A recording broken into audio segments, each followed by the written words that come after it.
하나님께서 엘리 집안에 저주를 내리신 이후에 블레셋과의 전투가 있었습니다. 거기에서 엘리의 두 아들 홈니와 비느하스가 한날에 죽게 되죠. 그리고 그 소식을 전해 들은 엘리도 그날 넘어져 죽게 됩니다. 이 블레셋과의 싸운 이 비참한 전투를 우리는 아벡 전투라고 부르는데요. 그건 그 전투가 벌어졌던 그 장소 이름이 아벡이라는 지역이었기 때문에 그렇습니다. 이스라엘로서는 이 전투가 매우 수치스럽고 고통스러운 전투였습니다. 언약궤를 빼앗기는 가장 고통스러움을 겪었을 뿐만 아니라 그 성소가 있었던 실로가 침탈당하는 이방인에 의해서 더럽혀지는 그런 고통을 겪는 사건이 됩니다. 이제는 완전히 블레셋의 속국처럼 그 소나기 아래 떨어지는 그런 사건이 되고 말았지요. 그런데 그때 사무엘의 나이가 몇 살이었냐면 13살쯤 되었을 거라고 학자들은 추정합니다. 13살의 사무엘, 아무리 그의 마음이 하나님을 향해 있고 대단하다 할지라도 여러분 13살짜리 아이가 할 수 있는 일이 무엇이 있겠습니까? 그로서는 아무것도 할 수 없고 슬픔의 시간을 보내는 것 외에는 방법이 없었을 겁니다. 오늘 본문 1절에 보시면 그런 하나님의 빼앗겼던 언약궤가 다시 이스라엘로 되돌아옵니다. 근데 그 언약궤를 모신 장소가 기존에 있었던 성소의 그 지역 실로가 아니라 기랏 여아림의 아비나답의 집에 모셔놓았다고 이야기하죠. 사사기 시절 가나안 땅에 들어온 이후에 줄곧 하나님의 언약궤는 실로에 있었습니다. 그런데 왜 실로로 모셔가지 않고 기랏 여아림이라는 다른 동네에다가 그냥 모셔놓았을까? 이에 대해서 학자들은 몇 가지 추정을 합니다. 그 중에 가장 그래도 가능성이 있다고 여기는 것은 이 아벡 전투에서 실로가 파괴되고 이방인들에게 블레셋 사람들에게 침탈되어서 더럽혀졌기 때문에 하나님의 거룩한 성전을 이방인들의 더럽혀진 곳에다가 둘 수 없고 새로운 곳에 두자 해서 이 기랏 여아림에 일단 모셔놓은 것이 아닌가 이렇게 보통 추정을 합니다. 자, 어쨌든 이 기랏 여아림에 아비나답의 집에 모셔진 언약궤는 아비나답 가문 사람들로 하여금 이 언약궤를 지키게 합니다. 이 아비나답이 제사장이었는가? 그건 잘 모릅니다. 제사장이라는 언급이 전혀 없습니다. 아마도 제사장은 아니었던 것 같고요. 분위기상 그는 아마 레위인이지 않았을까라고 생각됩니다. 아무나 언약궤를 돌보는 역할을 할 수는 없고 적어도 제사장 큰 가문이라 할 수 있는 적어도 레위인 정도는 되지 않았을까 싶습니다. 그리고 1절 하반부에 보시면 이렇게 말해요. 그의 아들 엘리아사를 거룩하게 구별하여 이런 표현을 쓰고 있는데요. 여기 엘리아사를 거룩하게 구별하다 이 표현이 뭐냐 하면 구별은 그냥 떼놓는 거지만 거룩하게 구별하다라고 할 땐 그건 반드시 하나님께 드릴 용도로 떼어놓는 걸 그걸 거룩하게 구별하다 이런 표현을 씁니다. 그래서 이 사람을 거룩하게 구별하다라고 할 때 이거 언제 쓰이는 용어냐 하면 제사장 임명식에 제사장을 임직하는 임직식에서 쓰는 용어가 바로 이 거룩하게 구별하다라는 이 용어입니다. 그러니까 여기 이 말씀을 다시 한번 해석해 보면 그의 아들 엘리아사를 거룩하게 구별했다는 건 그를 제사장으로 특별 임명했다라고 우리가 읽어볼 수 있는 겁니다. 그러니까 그는 원래 제사장은 아니었던 것 같습니다. 원래 제사장이었으면 굳이 그런 표현을 쓸 필요가 없는데 이걸 굳이 쓰고 있는 걸로 봐서는 그 사람이 원래 제사장은 아닌데 특별 사명을 부여해서 특별하게 그로 제사장 삼아서 이 일을 감당하게 했던 것 같습니다. 자, 그리고 그렇게 모셔둔 기랏 여아림에서 언약궤는 20년을 그대로 넘어 보내게 됩니다. 이 20년은 여러분 어떤 시간이었을까요? 3절부터 나오는 이 사무엘이 이스라엘 앞에 등장하면서 이스라엘의 지도자로 세움받고 미스바 성회를 이끌고 있는 이 이스라엘을 하나로 묶는 결정적인 사건이 있기 전까지의 20년을 말하는 겁니다. 그러니까 그 20년 그건 잠잠하게 숨죽이며 준비하던 20년이었습니다. 언약궤가 돌아오긴 했지만 아직 제대로 된 뭔가 역사를 일으키지 못하고 이스라엘은 잠잠하고 있었던 그 시간, 사무엘이 일어나 결정적인 변화를 불러오는 그 시간까지의 시간이 20년이나 걸렸다는 거예요. 이 20년이 왜 필요했을까요? 그건 우리가 앞에서 말한 것처럼 사무엘이란 인물이요, 언약궤를 되찾아올 때 나이가 13살밖에 안 되는 어린아이이기 때문에 그가 무엇을 할 수 있는 나이가 못 되죠. 그래서 그가 이스라엘의 실질적 제사장이요 선지자로 우뚝 서서 이스라엘의 대표성을 가지고 무언가를 할 수 있는 그때까지 하나님이 기다리신 거죠. 그게 바로 20년이었다는 겁니다. 그런데 이 20년 동안 2절 끝에 보시면 이스라엘도 뭘 했느냐 하면 여호와를 사모하니라 이렇게 말하고 있습니다. 여기 사모했다는 건 그냥 좋아했다라는 우리의 단순한 단어로 해석할 만한 용어가 아닙니다. 여기 사모하다라는 단어가 쓰인 이 히브리어 단어는 나하라는 단어인데, 이 단어가 쓰인 곳곳들을 찾아보면 이 용례가 어디인가 하면 그냥 좋아한다라는 단순한 단어가 아니에요.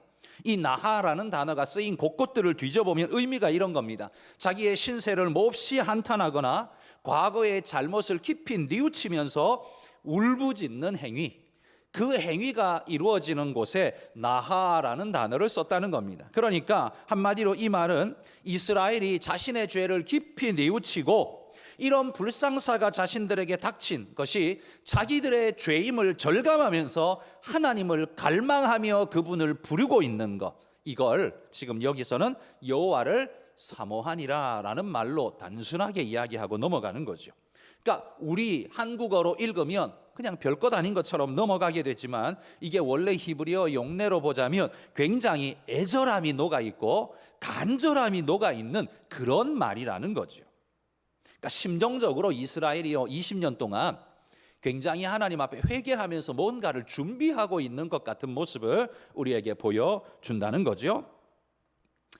자, 때가 무르익었습니다. 20년이 참에 하나님께서 이 사무엘로 하여금 이스라엘의 그들을 미스바에 그들을 다 불러 모으게 합니다. 그리고 미스바에서 성회를 엽니다. 성회가 뭡니까? 거룩한 모임이죠. 하나님께 드려지는 거룩한 모임을 열게 됩니다. 그때 사무엘이 이렇게 백성들에게 선포합니다. 이방 신을 제할 것과 여호와만을 섬길 것을 엄하게 명령하죠. 그리고 이스라엘 백성들은 이에 화답하면서 우리는 모든 우상을 버리고 여호와만을 섬기겠습니다라고 언약합니다. 여러분, 이 말은 뒤집어서 말하면 지금까지 뭘 하고 있었다는 겁니까? 하나님을 믿기는 했지만 또 한편에서는 우상도 섬기고 있었다는 것을 그들이 인정하고 있는 말씀입니다. 하나님을 전적으로 잘 섬기는 사람들도 있었지만 그 중에는 많은 사람들이 우상도 겸하여, 하나님 안 섬긴 게 아니라요, 하나님도 섬기면서 우상도 겸하여 섬기고 있었더라라는 이 말입니다. 그러니 이스라엘이 이스라엘이면서도 우상을 섬기고 있었다라는 반증이죠. 우상을 왜 섬겼을까요?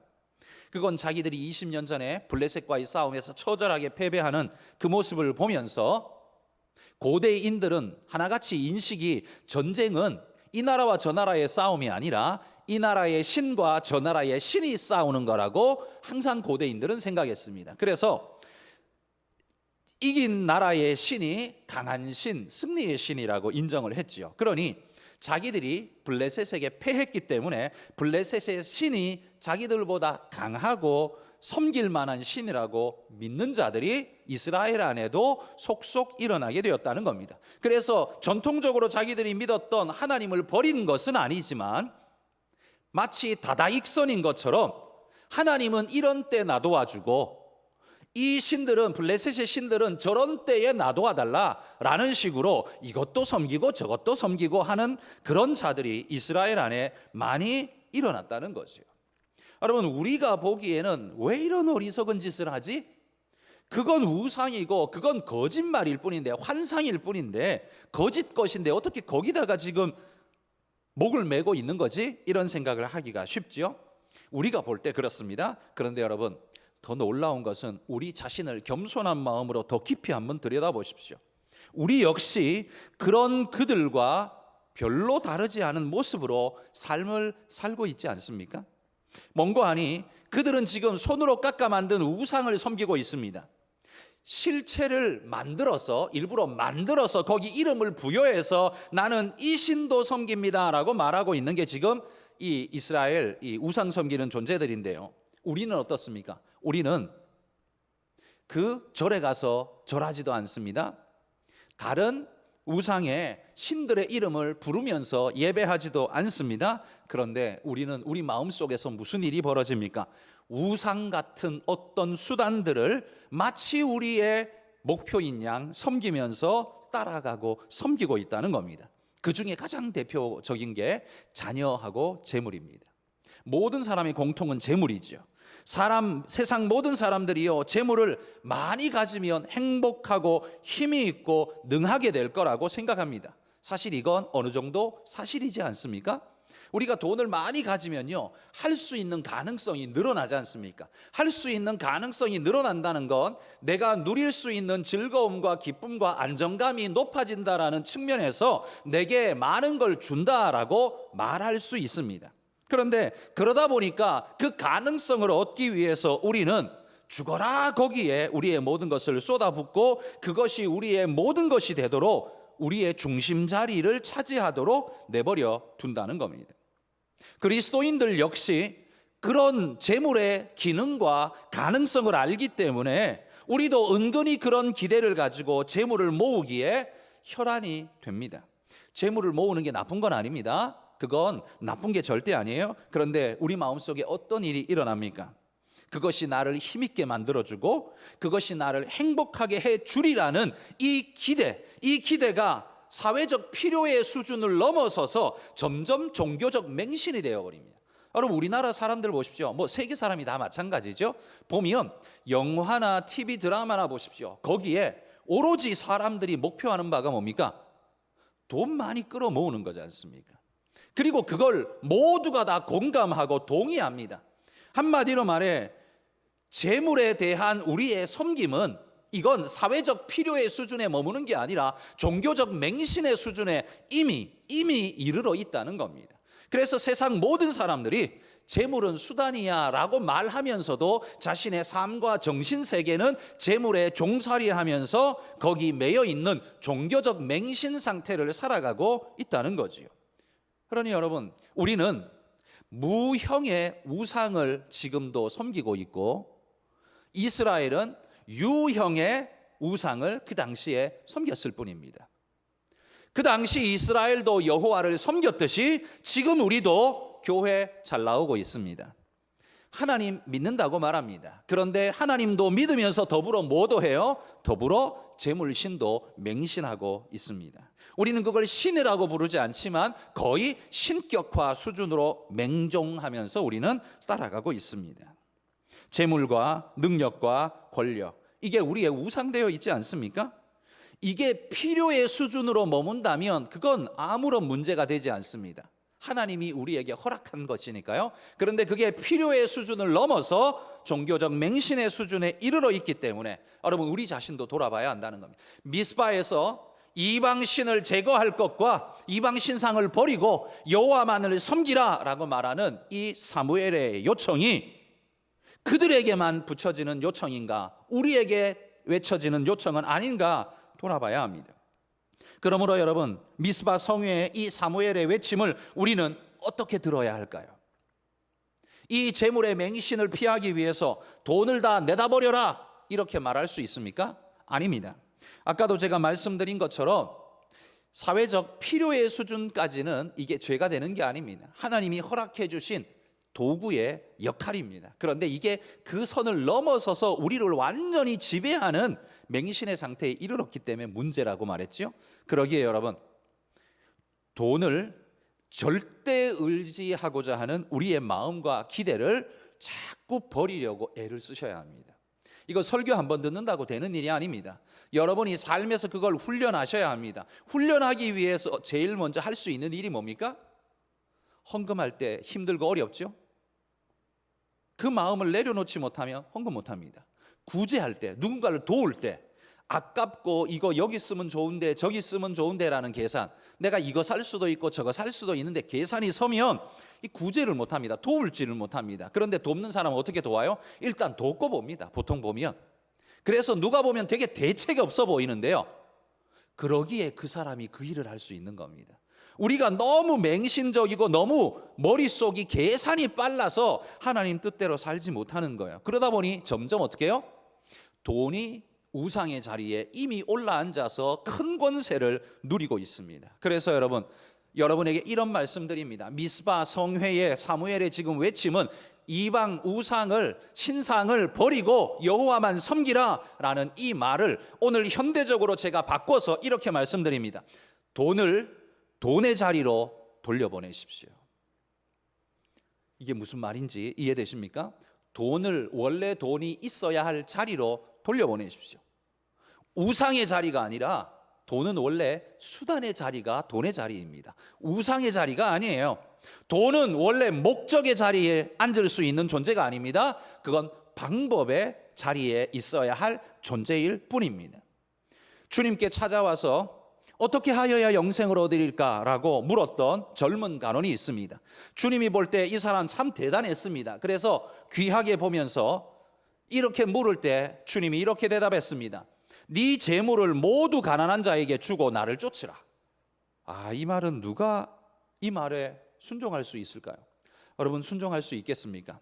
제게 이 말을 하셨어도 저는 별로 가진 것이 없다 할지라도 죽을 것 같으니까, 불안해 보이니까 우리가 쉽게 이 일을 선뜻 할 수가 없습니다. 이 젊은 간원도요, 그 말을 듣고 너무 충격받고 도무지 할 수가 없어서 돌아가 버렸습니다. 여러분, 여기 주님께서 가난한 자에게 재물을 다 주라라는 말이 지금 우리에게는 너의 통장 잔고를 0으로 맞춰라, 다 어디다가 퍼주고 통장 잔고를 0으로 맞춰라, 그래야 구원받는다, 그 말일까요? 그 말은 아닙니다. 이 말씀은 의미상 이런 겁니다. 돈을 돈의 자리로 돌려보내라. 너를 끌고 가는 우상의 자리에서 너가 사용하는 돈의 자리로 내려놓아라. 수단과 방법의 자리로 돌려보내라. 그게 신앙이다라고 말하는 겁니다. 여러분, 미스바 성회가 오늘 우리에게 매우 의미 깊은 것은 당시 이스라엘이 블레셋보다 군사력으로나 문화력으로나 현저히 떨어져서 블레셋에 끌려다니는 존재였던 것처럼 지금 우리 그리스도인들도 어떻습니까? 세상의 힘과 돈과 문화력에 게임이 안 됩니다. 게임이 안 됩니다. 그래서 지금 어떻습니까? 재밌는 건 다 교회 밖에 있습니다. 적어도 한동안은 재밌는 게 교회 안에 있었습니다. 과거에 70년대, 80년대 적어도 어느 정도 그까지는요, 그래도 바깥에 교회 밖에 재밌는 것도 있었지만 교회 안에도 재밌는 게 있었습니다. 그런데 지금은 어떻습니까? 재밌는 게 다 교회 밖에 있습니다. 그래서 교회는 문화적으로 끌려다닐 수밖에 없습니다. 그들을 끌어들일 만한 매력이 별로 느껴지지 않는다는 거죠. 블레셋에 비해 이스라엘이 한없이 초라했던 것처럼 오늘 이 세상에 비해 우리는 오늘 한없이 약하고 초라해 보입니다. 그러나 여러분, 바로 그 앞에서 사무엘이 미스바 성회를 열고 있습니다. 그러면서 선포하고 있습니다. 그 미스바 성회에 외친 그 목적이 뭐냐? 바로 모든 것이 제자리를 찾아가게 하는 성회였습니다. 하나님은 경배받으시는 자리, 영광의 자리로 올려드리고, 예배하는 우리는 예배의 자리로 나아가 하나님 앞에 엎드리고, 모든 물질은 수단의 자리로 내려앉아서 모든 것이 제자리를 찾는 성회, 그것이 바로 미스바 성회라는 말입니다. 여러분, 내가 회복해야 할 제자리는 무엇이 있습니까? 한번 돌아보십시오. 여러분, 그런 잘못된 뒤죽박죽된 위치가 전도되어 버린 그 비정상을 하나님 안에서 정상화시키고 제자리를 찾는 것이 바로 그게 신앙입니다. 비정상의 정상화가 신앙입니다. 하나님을 하나님 자리에, 예배자를 예배자의 자리에, 물질을 수단의 자리에, 모든 것이 제자리를 찾을 때 우리 삶은 어떻게 해요? 샬롬이 찾아오는 겁니다. 평화는 돈이 많아야 샬롬이 오는 게 아닙니다. 돈이 많은 사람은 발 뻗고 못 잡니다. 잃어버릴까 봐, 또 어떻게 남겨야 할지 걱정이 태산입니다. 그러나 없는 사람이 오히려 발 뻗고 자듯이, 여러분, 이 모든 것이 제자리를 찾을 때, 그때야 비로소 우리에게 샬롬, 평화가 찾아온다는 말입니다. 자기 자리가 아닌 남의 자리를 차지하기 때문에 불안합니다. 두렵습니다. 지키기 위해서 남을 해하기까지 해야 합니다. 그래서 내 삶이 우선순위가 뒤죽박죽 섞여 있습니다. 하나님 말씀합니다. 네 삶이 뒤죽박죽 섞여 있는 그거 제자리 찾게 해라. 그게 미스바 성회라는 말입니다. 신앙을 신앙의 자리에, 물질을 물질의 자리에, 하나님을 하나님의 자리에, 예배자를 예배자의 자리에, 그 제자리를 찾아가서 바르게 자기 역할을 하는 것, 그게 바로 신앙이다라는 거예요. 오늘 주일 예배를 통해서 여러분에게도 이런 회복의 은혜가 있으시기를 소망합니다. 말씀으로 돌이켜서요, 모든 것이 제자리를 찾을 때 여러분의 삶은 비록 돈이 많지 않아도 평안할 것입니다. 평화가 찾아올 겁니다. 비록 내가 권력이 많지 않아도 내 삶에 안정감이 찾아오게 될 겁니다. 하나님이 여러분에게 주시는 그 은혜를 누리시기를 축복합니다. 그런데 여러분, 우리가 이런 하나님 앞에서의 몸부림을 할 때 또 반대급부로 무슨 일이 일어나는가? 여기 보십시오. 미스바 성회를 기회로 블레셋이 쳐들어오고 있습니다. 한마디로 말해 세상이 가만두지 않는다는 말입니다. 우리가 하나님 자리 바로 찾아가려고, 신앙의 바른 자리 찾아가려고 몸부림하면 세상이 여러분을 가만두지 않을 겁니다. 여기 블레셋은 왜 쳐들어올까요? 미스바 성회가요, 이스라엘에게는 종교적 집회 모습이지만 블레셋 사람들이 볼 때는 이게 마치 독립운동 결집 세력 같아 보이기 때문입니다. 저들이 저렇게 결집을 하게 되면 이스라엘을 지배하는데 심히 걸림돌, 어렵겠다. 그래서 빨리 쳐들어가서 저거 흩어버리자. 이게 지금 블레셋의 계획이라는 거죠. 그래서 이참에 침공하여서 이스라엘의 그런 기대를 모조리 잘라버리려고 하는 겁니다.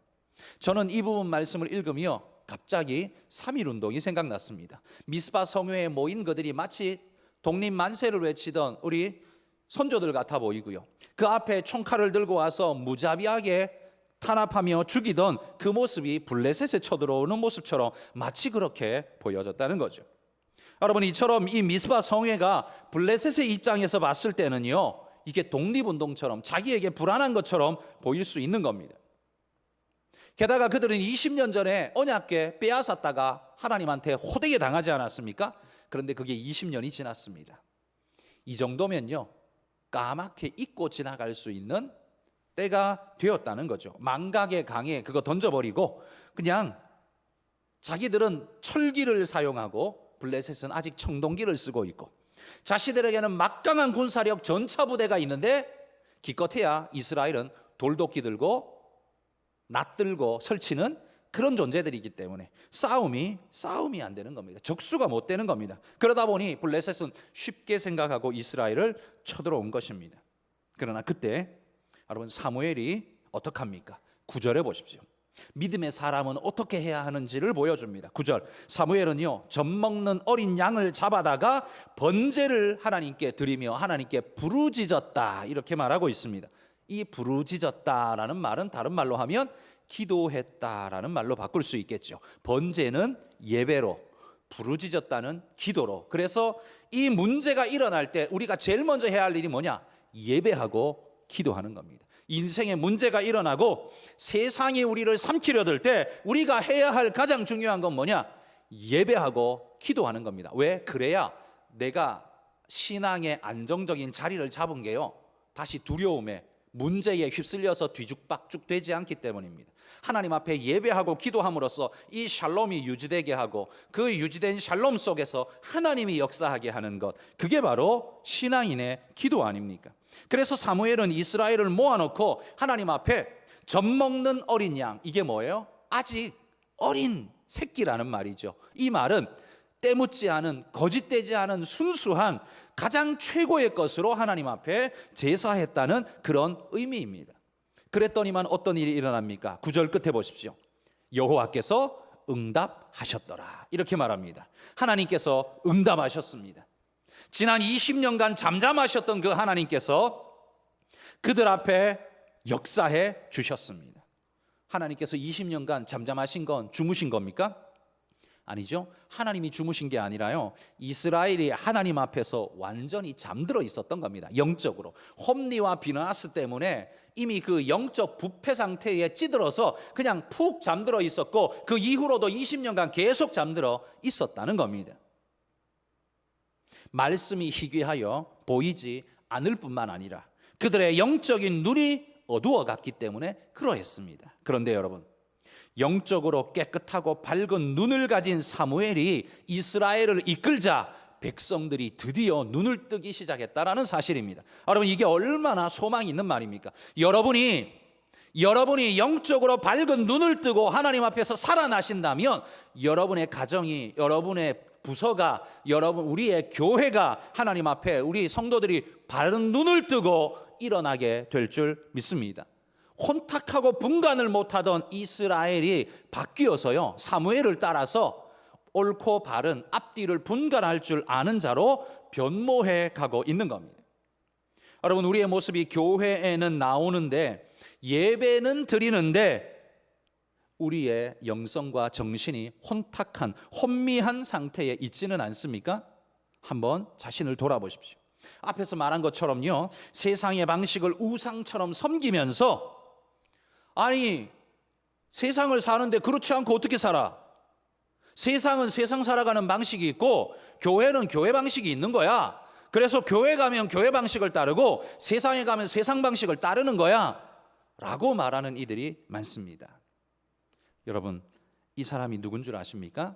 이 사람이 바로 여호와도 믿고 우상도 깎아 만들고 믿고 있는 바로 그 사람들입니다. 왜 그렇게 생각합니까? 하나님이 내 삶을 지배하는 게 아니라 내가 내 삶을 만들고 개척하고 지켜가야 한다라고 생각하기 때문에 그렇게 할 수밖에 없는 겁니다. 그 사람의 생각 속에는 하나님이 세상 속에서도 역사하신다라는 생각을 믿지 못하기 때문에 그렇게 말하는 겁니다.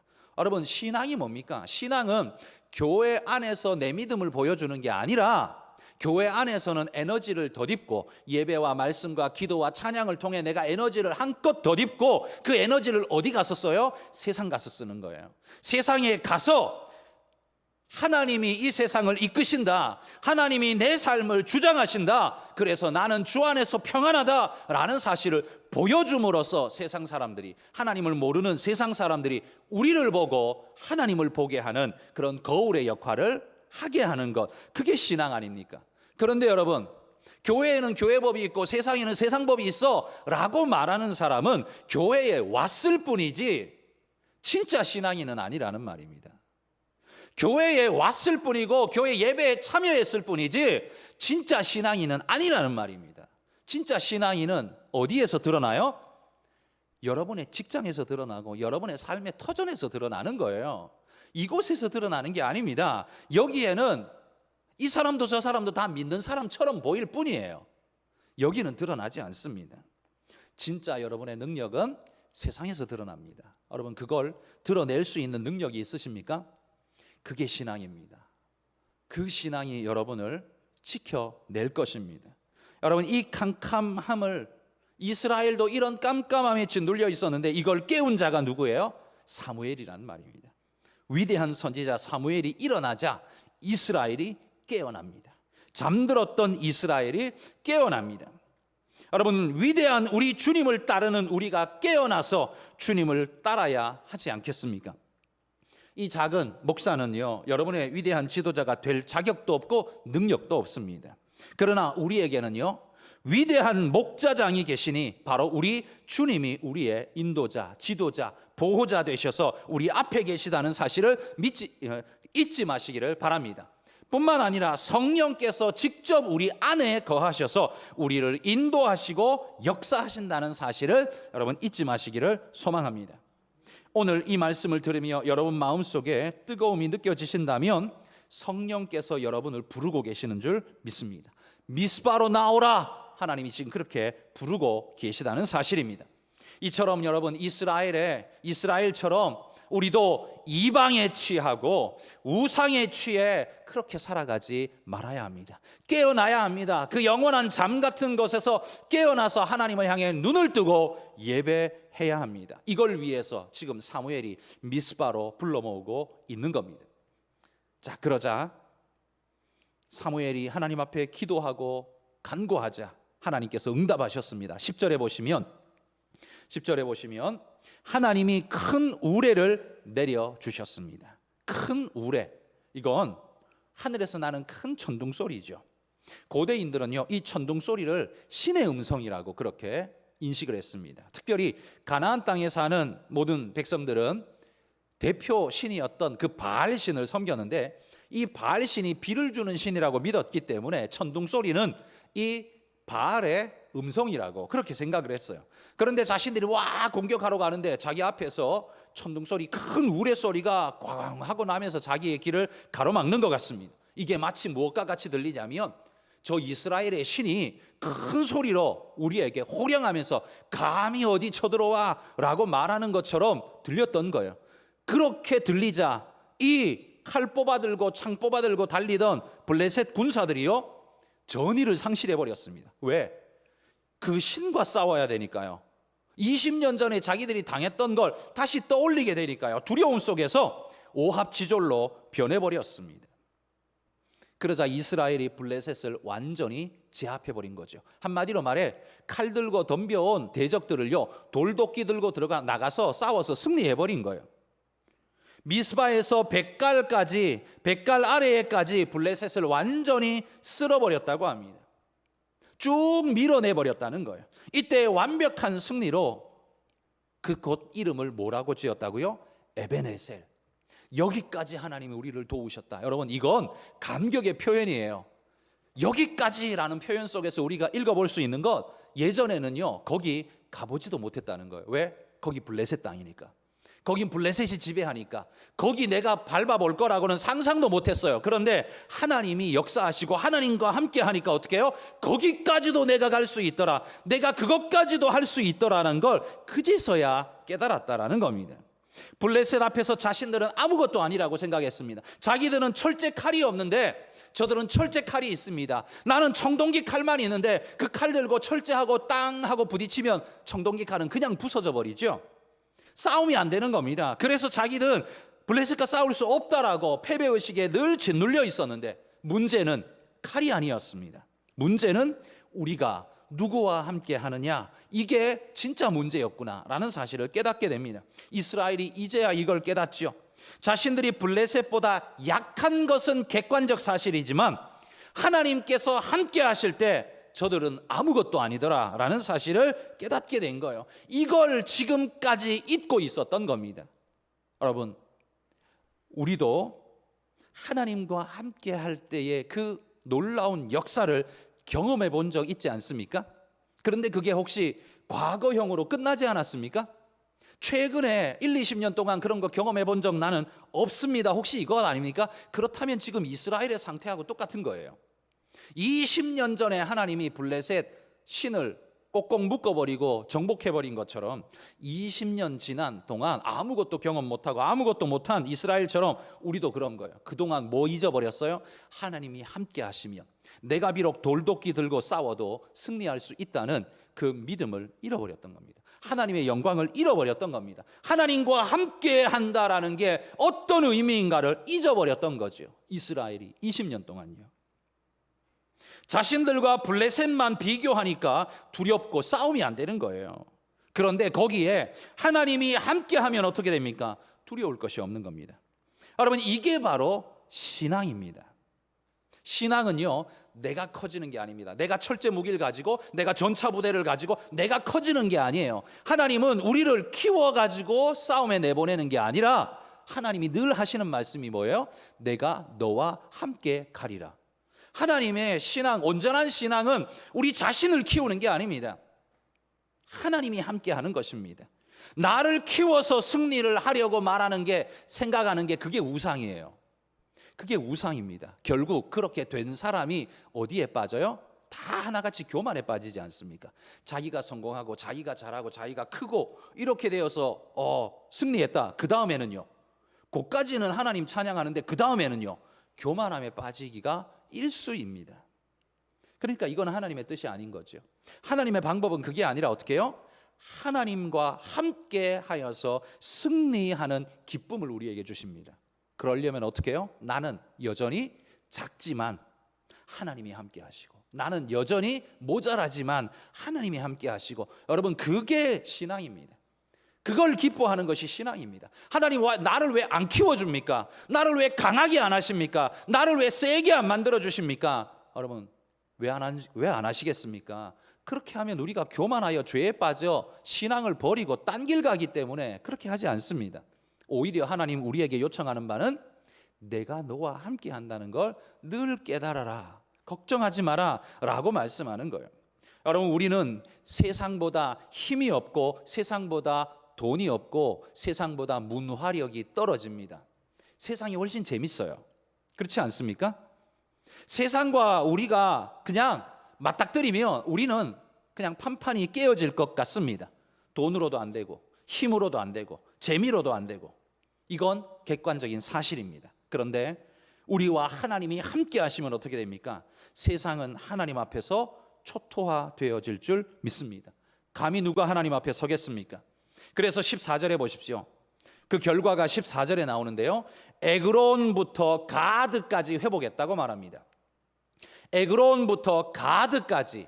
여러분 에그론과 가드는요, 블레셋의 전통적인 그들이 지배했던 땅입니다.